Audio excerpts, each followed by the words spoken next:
my last video, it has been really bugging me that I didn't show how I put the pocket holes in the shelf and how I attached it to the wall. I just kind of started midway through the project of just burning it and staining it and everything, and it's really been bugging me. I've actually had someone even ask me how I attached it to the wall. So I want to make a video, and I'm going to make a smaller version of the shelf that I made in that last video.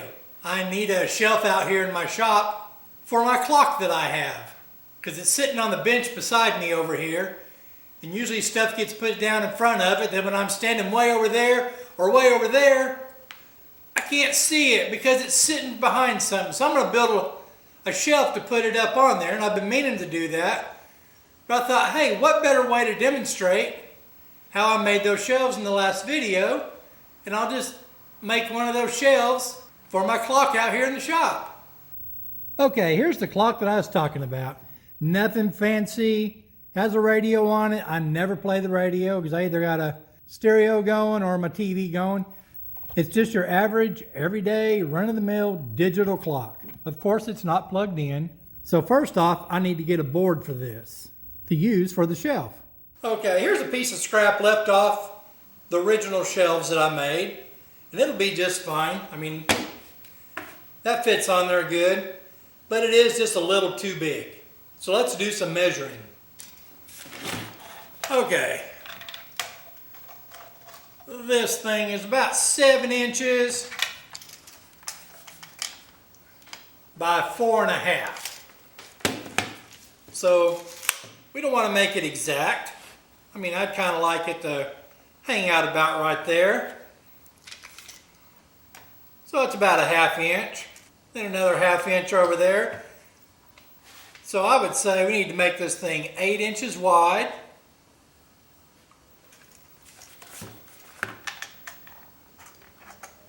Then we're showing it 4.5 inches deep. Let's just go for 5 inches. By 5 inches deep. I think that there will work just fine. So now I need to figure out the trim. Well, here's some leftover trim that I used on the last shelves. Imagine that. So this is 3/4 of an inch wide, and I don't really want it that wide. On the other shelves, I made it a 1/2 inch wide. So I'm going to need to cut a 1 inch strip off this, and then cut it down to 1/2 inch thickness. So with the trim going on here, it's going to skew these measurements a little bit. So I'm going to be adding a 1/2 inch here and a 1/2 inch on this other end over there. And so that's going to be 1 inch. So this needs to be cut to 7 inches wide. And then this depth right here, it's going to have a 1/2 inch in front but nothing in the back. So this needs to be 4.5 inches wide. Well, hey everybody, I'm back here. I got these here all cut up. You can see here I got that one there cut. And I got these trim pieces cut. They are a little bit longer than what they need to be. As you can see right here. They are going to be a little bit longer, but I'll trim them up in the final. But first of all, I need to get this stuff glued up on here. How about that there? Well, let me find my glue. Okay, I got my glue here. Gonna need some clamps. I have clamps. See, I got clamps. Get these at Arbor Freight. You're probably going, golly, Arbor Freight. Remember, I'm cheap, okay? I'm gonna take this little piece of scrap board right here to glue this down on, so I can put them on here. I can already see a problem. Did I miscut that? Tiny bit, but it ain't gonna make a difference. This little trim piece here is a little thinner than that, if you can see. But hey, this is going in my shop, no big deal. So okay, let's get my little wet towel here so I can wipe off my finger. Get this glue to come out here.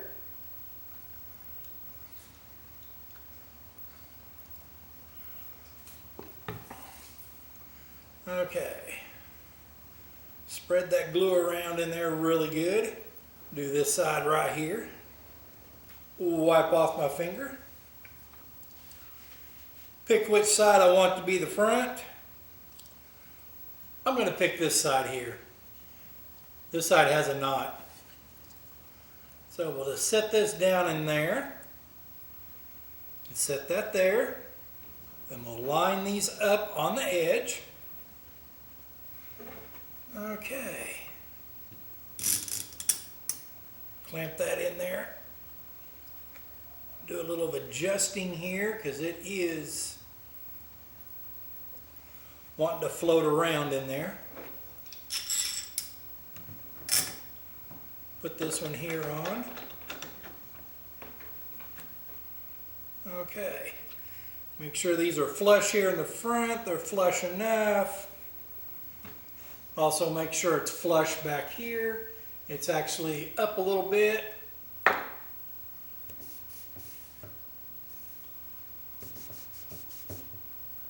Okay, we're going to let this dry for just a couple minutes, then we're going to put the front piece across here. Okay, went ahead and got this other piece of trim on there. So let's get all this undone. And then I'm going to cut the final width on this. That way we can start on the pocket holes. Okay. There we go.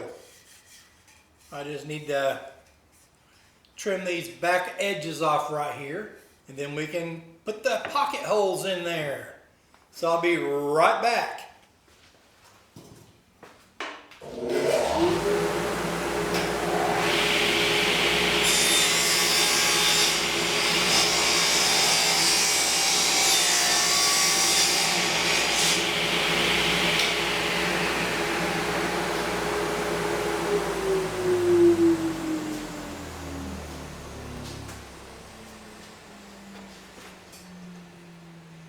And there we go. We got that flushed up. Everything's good to go on here. Let me go get my pocket hole jig and we'll cut some pocket holes. Okay, I got my pocket hole jig here. This here is the Craig. What is this thing? R3. It's the Craig Jig R3. I don't have money to buy that fancy Craig version 4, whatever it is, the one that's really nice. So I have to use this one here. And then again, I bought this one at a thrift store. Yes, I'm cheap, okay? This shelf right here is 1 inch thick. So you'll want to set your jig for probably a 1/4 inch more than if you're drilling a normal pocket hole. So I have this set to 1 1/4 inches. I don't know if you can see it on there or not, but I got it set for 1 1/4 inches.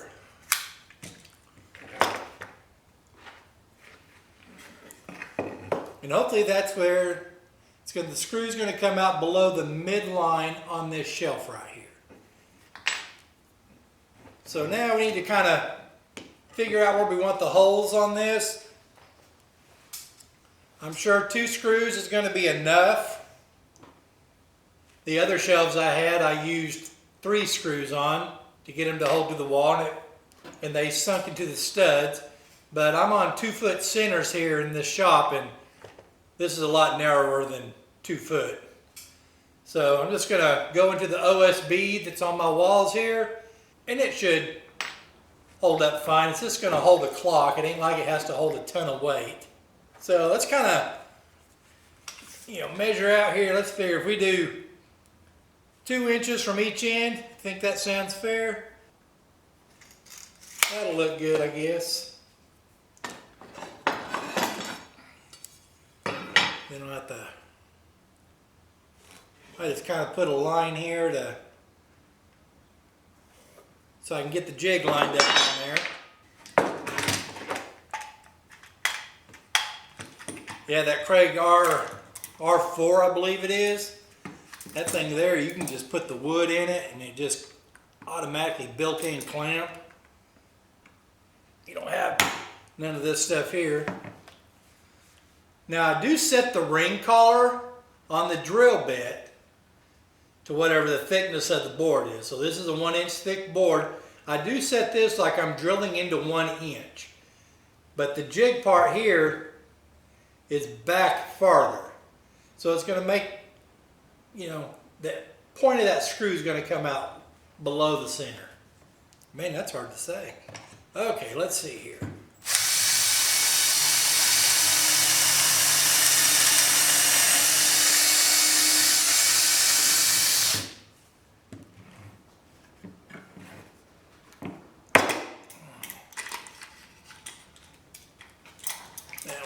Hooked up here to the other side, and this here happens all the time too. That little thing there wants to come out, but oh well.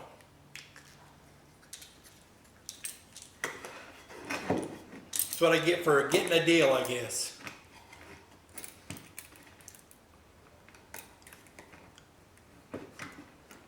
Get this lined up there. Come on.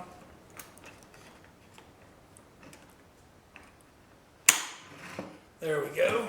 Now we will drill in. It's pretty cool how this works. I mean, it sits at an angle and it's...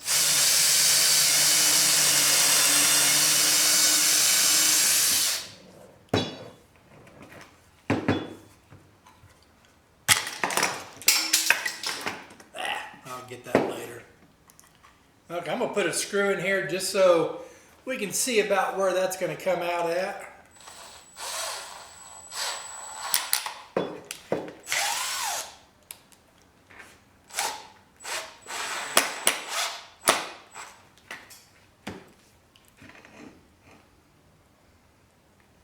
Well, that one there actually comes out about center point. Let's see if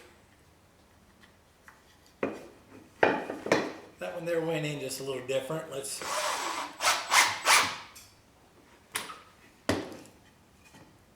Okay, there we go. See, that one there came out a little bit below center. I'm not going to worry too much about it on this shelf because there's not going to be much weight, you know, pulling this down when it's against the wall. But that's it for this one right here. Now, let me screw this into the wall and show you just how this works. Okay, so you just want to basically load up your 2 screws in here, set the board where you want it on the shelf.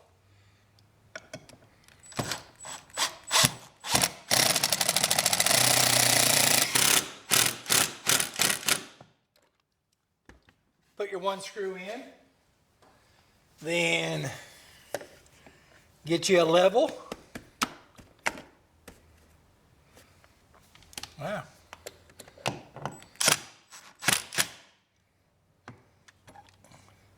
And get it set where it's level.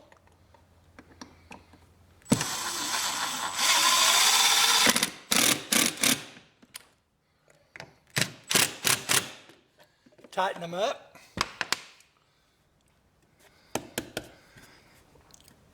That's a pretty sturdy shelf right there. Now I'm not sure, I haven't tried it yet, maybe I will at a later time. But to put the pocket holes on the bottom so they're not visible, but the only thing I can see on that is where these screws are going down. If they're the other way, they're going to be going up, so it looks like they might have a better chance of pulling out over time. I'm not positive on that. If you wanted to get fancy, you could plug these holes up and take a thin saw, you know, and just make it flush right there. But then when you want to move the shelf, if you ever need to, you're going to have to get something in there and pick that out. But right here's the clock. I don't know what time it is.